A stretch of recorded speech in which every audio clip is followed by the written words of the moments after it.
मुसलमानों से नफरत या आपसी झगड़ा। भारत में मारूफ अदाकारा के भाई को अपने ही घर के बाहर कत्ल कर दिया गया। ढेरी के निजामुद्दीन इलाके में पार्किंग के तनाजे पर अदाकारा हुमा कुरैशी के चचाजाद भाई आसिफ कुरैशी को चाकू मारकर कत्ल किया गया। ये वाकया रात तकरीबन 11 बजे के करीब पेश आया, जब आसिफ ने अपने 2 पड़ोसी लड़कों से इनके घर के सामने खड़ी स्कूटर हटाने के लिए कहा। पुलिस के मुताबिक 19 साल अजवाल और 18 साल गौतम नामी मुलजिम ने बदकलामी के बाद वापस आकर आसिफ पर तेजधार हथियार और मुमकिना तौर पर चाकू से हमला किया।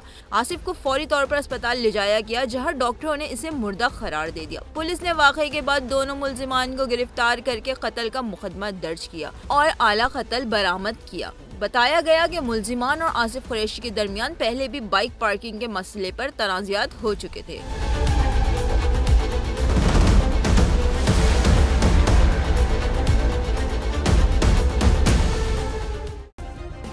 सब्सक्राइब करें और बेल दबाएं ताकि कोई खबर रह न जाए।